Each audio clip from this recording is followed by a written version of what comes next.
Welcome বন্ধুরা, কেমন আছেন? আশা করি সবাই ভালো আছেন, আমিও ভালো আছি। তো আজকে আমরা ফটোশপে একটা social media product manipulation design কিভাবে করতে হয়, তো আজকে আমরা শিখে নেব ফটোশপে। তো সবাই ভিডিওটি মন দিয়ে দেখুন শুরু থেকে শেষ পর্যন্ত, তাহলে নতুন কিছু শিখবেন, নতুন কিছু জানবেন। তো ভিডিওটি শুরু করার আগে অবশ্যই একটা ভিডিওটি লাইক করবেন, শেয়ার করবেন আর সাবস্ক্রাইব অবশ্যই করে রাখবেন অনাথ প্রেমী ইউটিউব চ্যানেলটি। গ্রাফিক ডিজাইনের যত রকম ডিজাইন আছে ফটোশপে সব ধরনের ডিজাইন ম্যাক্সিমাম করা হয়। তো যত রকমের ডিজাইন আছে সব রকম ডিজাইন আমরা শেয়ার করব। আরও অ্যাডভান্স লেভেলের ভিডিও আসবে, প্যাকেজিং ডিজাইন, আরও বিভিন্ন ধরনের একটা পোর্টফোলিও কীভাবে বানাতে হয় ফটোশপের মাধ্যমে, গ্রাফিক ডিজাইন কি, এগুলো তো ডিটেলস আমি ফুল ভিডিও নিয়ে আসবো আর একটা অ্যাডভান্স লেভেলে। তো আশা করি শিখতে পারবেন। তো চলো আজকে শুধুমাত্র আমরা প্রোডাক্ট ম্যানিপুলেশন ভিডিও নিয়ে এসেছি আজকে। তো এই ডিজাইনটা আমি কীভাবে করেছি আজকে তোমাদেরকে শেয়ার করব। তো চলো শুরু করে যাক, বাংলা, সম্পূর্ণ বাংলায়, স্টেপ বাই স্টেপ। তো প্রথমে আমরা কী করবো, এই ডিজাইনটা বানাবার জন্য আমরা কী করবো, জাস্ট ফাইল অপশানে যাব, ফাইল থেকে জাস্ট নিউ অপশানে যাব, নিউ অপশান থেকে আমরা কী করবো, এখানে যে কোনো একটা আমরা সাইজ নিয়ে নেব একটা। এই ডিজাইন ক্ষেত্রে আমি যে সাইজটা নেব 1080 ওয়েট অ্যান্ড হাইট, আর এখানে পিক্সেল 72, জাস্ট ক্রিয়েট অপশানে ক্রিয়েট করে নিলাম। তো জাস্ট এখানে আমি কি করব, একটা পিএনজি অলরেডি আমার ডাউনলোড করা আছে অলরেডি এখান থেকে। তো জাস্ট এখান থেকে আমি নিয়ে এখানটার কাছে আমি বসিয়ে দেবো অলরেডি। সো ডান, ওকে।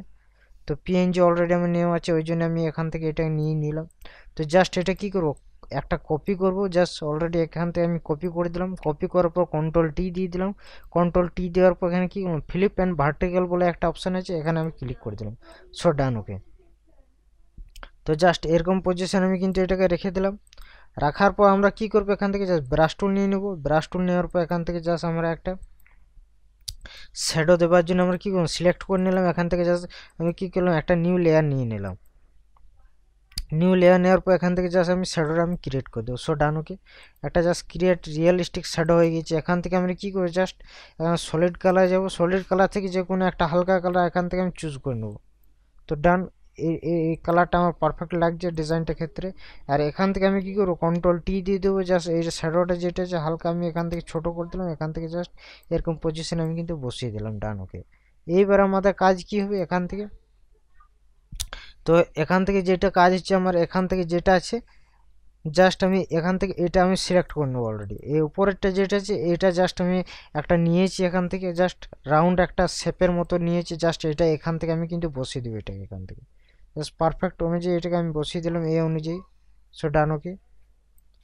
তো এটা বসানোর পর আমরা কি করবো নেক্সট, এখান থেকে যেটা যেটা করেছি নিচেরটা, যেটা করেছি নিচের শেপটা এখান থেকে আমি জাস্ট এখান থেকে আমি বসিয়ে দেবো অলরেডি। সো কন্ট্রোল জেড, এটা না সরি, তো এখান থেকে যেটা আছে আমাদের এইটা আছে অলরেডি। তো এখান থেকে জাস্ট এটা কি করবো, মুভ করে এখান থেকে জাস্ট আমি নিয়ে চলে আসবো এখান থেকে। জাস্ট এটা এরকম পজিশনে আমি রেখে দেবো। তার আগে আমরা কি করবো, এখান থেকে এটাকে বন্ধ করব, এটাকে বন্ধ করব। আর এটা কি আছে নিচেরটা আছে, এটার উপর মার্কস করে দেবো অলরেডি। মার্কস করার পর এটা ব্রাশ টুল নিয়ে নেবো। ব্রাশ টুল নেওয়ার পর এখানে সফট রাউন্ড একটা ব্রাশ নিয়ে নেবো। সফট রাউন্ড ব্রাশ নেওয়ার পর জাস্ট এটা হালকা ছোট করব। আর এখান থেকে জাস্ট আমি একটা শ্যাডোটার মতো দিয়ে দেবো নিচে। তো ডান, ওকে। এবার আমরা এটাকে চালু করলাম, এটাকে চালু করে দিলাম। ডান, ওকে। তো নেক্সট আমরা কি করবো, এখান থেকে যেটা আছে সে স্ল্যাশগুলো আমি নিয়ে চলে আসছি এখান থেকে, জাস্ট মুভ করে এটাকে জাস্ট এইখানটার কাছে আমি নামিয়ে দেবো মিডল পয়েন্টে। তো এটা কি করব, কন্ট্রোল টি দিয়ে দিলাম। কন্ট্রোল টি দেওয়ার পর এখান থেকে জাস্ট আমি এটা এরকম পজিশনে আমি কিন্তু এটাকে বসিয়ে দেবো অলরেডি। সো ডান, ওকে। জাস্ট এটা এরকম পজিশনে আমি কিন্তু বসিয়ে দিলাম। তো এটা বসানোর পর আমরা কি করব, যেটা এখান থেকে আছে একটা জাস্ট দুধের স্ল্যাশ আছে অলরেডি, সেই স্ল্যাশটা আমি অলরেডি এখান থেকে আমি বসিয়ে দেবো। এখান থেকে মিল্ক স্ল্যাশ আছে, মিল্ক স্ল্যাশটা এখান থেকে জাস্ট মুভ করে এখানটার কাছে আমি কিন্তু বসিয়ে দেবো এখানটার কাছে। তো ডান, ওকে। আর তারপর আমাদের কি করতে হবে নেক্সট, একটা আমার কি আছে একটা আলোর মতন ছাওয়া আছে, সো দেখতে পাচ্ছেন এটা।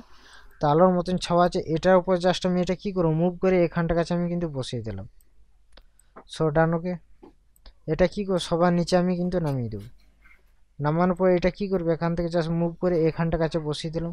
আর এখান থেকে আমি কি করবো, কালারটা কাস্টমাইজ করবো। এখান যে কালারটা নিয়েছিলাম এই কালারটা যাতে পারফেক্টলি না ভালো লাগে, তো এখান থেকে আমি কি করবো, কালারটা এখান থেকে জাস্ট পিক করবো। এখান থেকে যে কালারটা ভালো লাগবে এখান থেকে জাস্ট পিক করে নেবো এখান থেকে। সো দেখতে পাচ্ছেন এইটা ভালো লাগলে এটা দিবেন। আর এখান থেকে যদি অন্য বিভিন্ন ধরনের কালার আছে, তো এখান থেকে যে কালারটা জাস্ট ক্রিয়েট রিয়েলিস্টিকভাবে লুক লাগবে সে কালারটা আমি এখান থেকে কিন্তু দিতে পারি। এই কালারটা কিন্তু পারফেক্টলি সুন্দর লাগছে আমার। সো দেখতে পাচ্ছেন, সো এই কালারটা কিন্তু পারফেক্টলি সুন্দর লাগছে। তো এখান থেকে যদি আরও কালার চেঞ্জ করতে চান এখান থেকে কালার চেঞ্জ করতে পারেন। এখান থেকে যদি চাই এই কালারটা দুধের স্ল্যাশ যে কালারটা সে কালারটা দিতে পারি, অথবা এখান থেকে এই কালারটা দিতে পারি। এখান থেকে এটা এখান থেকেও কালার পিক করতে পারি, এখান থেকেও কালার পিক করতে পারি, অথবা এখান থেকেও আমি কালার ডিপ কালারও পিক করতে পারি এখান থেকে। সো ডান, ওকে। সো দেখতে পাচ্ছেন যেটা ভালো লাগবে সেটা তোমরা করবে। তো আমার এটা জাস্ট পারফেক্টলি লাগছে এই ডিজাইন ক্ষেত্রে। আর এটা আমি এখান থেকে আমি অন্য কালার করেছিলাম পিক করে, সো দেখতে পাচ্ছেন। আর এটা অন্য কালার পিক করলাম। তো এখান থেকে আমি কি করবো, কালারটা কাস্টমাইজ করবো। এখানে কন্ট্রোল শিফট অল টি করলাম এখান থেকে। তারপর ফিল্টার অপশান গেলাম, এখানে ক্যামেরা ফিল্টার অপশান চলে এলাম। তো এখান থেকে কী করবো, কালারটা কাস্টমাইজ করবো। এখান থেকে জাস্ট আমরা প্রথমে কী করবো, টেক্সচারটা হালকা এখান থেকে বাড়িয়ে নেব। এখান থেকে জাস্ট ক্লিয়ারিটি বাড়িয়ে নেব। এখান থেকে জাস্ট ডেউজারটা বাড়িয়ে নেব। তারপর আমরা কী করবো, এখানে ভাইব্রেন্সটা হালকা বাড়িয়ে নেব। এখান থেকে কী করবো, স্যাচুরেশনটা বাড়িয়ে নেব। স্যাচুরেশনটা যাতে বেশি হয়ে যায়, তো এখান থেকে জাস্ট আমি জিরো যেমন আছে করে দেবো। কন্ট্রাস্টটা এখানে হালকা বাড়িয়ে নেবো। এখানে হাইলাইটটা হালকা বাড়াবো। এখান থেকে হোয়াইটটা বাড়াই দেবো। ব্ল্যাকটা হালকা এখান থেকে বাড়াই, ডান, ওকে। সো আমার ডিজাইন কিন্তু পুরোপুরি কমপ্লিট হয়ে গেছে। সো দেখতে পাচ্ছেন। তো ভিডিওটি কেমন লাগলো অবশ্যই কমেন্টের মাধ্যমে কমেন্ট করে জানাবেন। এরকম নতুন নতুন টিউটোরিয়াল আপনারা শিখতে পারবেন ফটোশপে।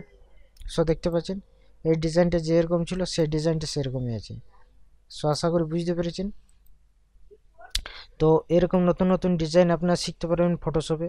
তো চলো নেক্সট ভিডিও খুব তাড়াতাড়ি নিয়ে আসবো। সঙ্গে থাকবেন, ভালো থাকবেন, সুস্থ থাকবেন। আর ভিডিওগুলো বারবার প্র্যাকটিস করবেন, তাহলে নতুন কিছু শিখতে পারবেন। গ্রাফিক ডিজাইনের সম্বন্ধে নতুন কিছু জানতে পারবেন। তো চলো নেক্সট টিউটোরিয়াল তাড়াতাড়ি নিয়ে আসবো। ভালো থাকবেন, সুস্থ থাকবেন, আর ভিডিওগুলো বারবার প্র্যাকটিস করবেন। তার আগে অবশ্যই লাস্ট একটা ভিডিওটা ভালো লাগলে একটা লাইক করবেন, শেয়ার করবেন, আর সাবস্ক্রাইব অবশ্যই করবেন অনাথ প্রিমিয়াম ইউটিউব চ্যানেলটি। চলো টাটা, বাই বাই।